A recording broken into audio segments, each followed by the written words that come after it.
Hai, Assalamualaikum, apa kabar? Semoga selalu dalam keadaan sehat dan juga bahagia ya. Di video kali ini akan dijelaskan sedikit sinopsis untuk Selasa, tanggal 3 Desember 2024. Namun sebelum itu, buat teman-teman yang baru bergabung, jangan lupa like, subscribe, dan nyalakan tombol loncengnya agar tak ketinggalan video terbaru selanjutnya. Terima kasih banyak buat teman-teman yang sudah subscribe dan like video ini. Semoga teman-teman semua selalu diberikan kesehatan dan rezeki yang melimpah. Saras tahu bahwa waktu adalah musuh terbesar baginya saat ini. Dengan keterbatasan gerak karena dikurung di kamar atas oleh Aryo, ia memutar otak untuk memberitahu Bara tanpa menarik perhatian. Saras memanfaatkan apapun yang ia gunakan untuk bisa memberikan sebuah pesan singkat atau peringatan agar Bara tidak mendekat ke rumah Aryo karena sedang dipantau. Meski sederhana, usaha Saras adalah taruhan besar demi keselamatan Bara. Syukurlah Bara menangkap maksud Saras. Ia mengerti akan pesan itu, serta dapat membaca situasinya dengan cepat dan memutuskan untuk menjauh sebelum terlambat. Bara segera pergi ke tempat lain, menunggu dari kejauhan untuk memastikan situasi benar-benar aman. Di sisi lain, Aryo dan Dita yang diam-diam mengawasi terkejut melihat Bara pergi tanpa mendekat. Mereka gagal memahami apa yang telah terjadi. Aryo yang merasa rencananya dirusak naik ke lantai atas dengan amarah yang membara, berniat menghadapi Saras. Tanpa ragu, Aryo membuka pintu kamar dan langsung memarahi Saras. Ucapannya tajam menyalahkan Saras karena mengagalkan rencana besar yang ia susun dengan Dita. Tapi Saras tak tinggal diam. Dengan suara lantang, ia menegaskan bahwa ia tahu tujuan jahat mereka untuk menghancurkan keluarga Saleha. Amarah Aryo meledak hingga ia memukul lemari tempat Saras bersandar keras-keras. Suara benturan itu menggema nyaris mengenai Saras. Meski tak terluka, kejadian itu membuat Saras gemetar, bukan karena takut, melainkan karena tekadnya semakin bulat, ia akan melawan bagaimanapun caranya. Malam itu, Bara kembali datang dengan hati penuh kekhawatiran. Ia menyelinap di antara bayangan gelap pepohonan, mengendap-endap menuju rumah Aryo.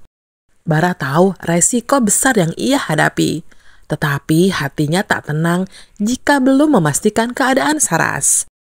Ia segera memeriksa lingkungan sekitar dengan cermat, memastikan tak ada tanda bahaya.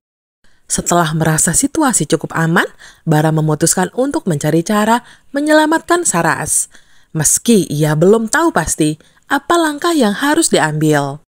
Namun dari balik tirai jendela, Dita sudah lebih dulu menyadari kehadiran Bara. Matanya tajam mengamati setiap gerak-geriknya. Dalam hatinya, ia merasa geli sekaligus muak. Bara, pikirnya, sudah benar-benar bucin pada Saras. Rela mempertaruhkan segalanya demi wanita itu. Pengorbanan Bara terlihat jelas dan Dita merasa itu adalah kelemahan yang bisa ia manfaatkan. Ia mulai merancang skenario baru untuk menjatuhkan Bara, kali ini dengan lebih licik. Dita pun segera mengambil ponselnya tersenyum tipis penuh kepuasan. Ia berniat melibatkan polisi dalam rencana jahatnya. Dengan licik, Dita memutar balikan fakta, mengarang cerita bahwa Bara adalah ancaman yang merusak rumah tangga Aryo dan Saras. Menurutnya, ini adalah cara paling sempurna untuk menjebak Bara sekaligus memisahkannya dari Saras. Memastikan bahwa Saras tetap berada dalam kendali Aryo. Di saat Bara bertaruh nyawa untuk menyelamatkan Saras, Dita justru merancang jerat yang lebih mematikan. Di sudut lain rumah itu, Nando dan Saleha sudah tak lagi bisa menahan kekesalan mereka. Kehadiran Bu Siska yang selalu bersikap tak tahu diri membuat suasana semakin tak nyaman. Nando dengan ekspresi kesal mengisyaratkan pada Saleha bahwa mereka sebaiknya pergi saja untuk menghindari konflik lebih lanjut. Dengan sengaja ia melontarkan sindiran tajam sambil melirik ke arah Bu Siska, mengeluhkan bau busuk yang seolah berasal dari sekitarnya. Meski ucapannya terdengar ringan, nada bicaranya jelas menggambarkan ketidaksenangan. Bu Siska yang merasa disindir pun merespon dengan sikap tak terima.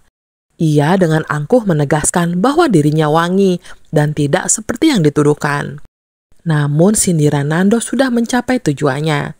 Nando dan Saleha segera meninggalkan tempat itu, meninggalkan Bu Siska yang mulai merasa tak nyaman dengan situasi tersebut. Sementara itu, di luar rumah, Nando dan Saleha berdua bertekad untuk mengambil langkah yang lebih tegas. Mereka berdua sepakat bahwa sudah waktunya melakukan sesuatu untuk membuat Bu Siska jera dan tak betah tinggal di rumah Pak Rahmat. Sementara itu, di sebuah bangunan yang sunyi, Saleha berlari dengan nafas tersengal-sengal. Wajahnya pucat penuh ketakutan. Sementara langkah kakinya terus menggema di lorong kosong. Ia tak tahu pasti apa yang mengejarnya, tetapi nalurinya memerintahkan untuk terus menjauh. Dalam kebingungannya, Saleha mendapati sebuah pintu di ujung lorong. Tanpa berpikir panjang, ia membukanya dengan segera masuk ke dalam ruangan, berharap tempat itu bisa memberinya perlindungan sementara. Dari arah berlawanan, Aryo berjalan perlahan dengan wajah setengah tertutup syal. Gerakannya tenang tetapi matanya penuh perhitungan. Ia mengikuti jejak Saleha hingga akhirnya tiba di depan pintu tempat wanita itu bersembunyi. Dengan cepat Aryo mengunci pintu dari luar, memastikan Saleha tidak bisa keluar. Dalam pikirannya, ini adalah langkah cerdas. Ia bisa berpura-pura menjadi penyelamat saat Saleha merasa terjebak, memanfaatkan situasi untuk mendapatkan kepercayaannya. Namun Aryo tidak menyadari bahwa setiap langkahnya diamati oleh Dani dan Nando melalui layar laptopnya. Mereka terus memantau gerak-gerik Aryo dengan alat pengawasan yang dipasang secara diam-diam di bangunan itu. Menyadari niat licik Aryo, Dani dan Nando segera mempersiapkan langkah untuk menghentikan rencananya. Dengan bukti di tangan, mereka yakin Aryo tidak akan bisa bertindak lebih jauh tanpa menghadapi konsekuensinya. Sementara itu, Bu Heni tak pernah absen mengawasi gerak-gerik Bu Siska yang tiba-tiba muncul kembali di kehidupan mereka, membawa aura yang tak pernah disangka-sangka. Dengan keteguhan hatinya, ia selalu mengingatkan Pak Rahmat untuk tak terjebak oleh pesona dan tipu daya perempuan itu. Bu Heni tahu betul, di mana ada Bu Siska, selalu ada ancaman yang membayangi siapa saja yang berani menghalanginya. Termasuk juga Saleha, yang kini masih menyimpan luka mendalam atas perlakuan kejam Bu Siska terhadap mendiang ayahnya. Kekhawatiran itu membuat tekad Bu Heni untuk membuat Pak Rahmat tetap waspada, agar tak ada lagi ruang bagi kelengahan yang dapat membawa malapetaka bagi keluarga mereka. Di balik sikap tegasnya, ia berjuang mempertahankan apa yang tersisa dari keharmonisan mereka, meski badai baru tampaknya siap mengancam.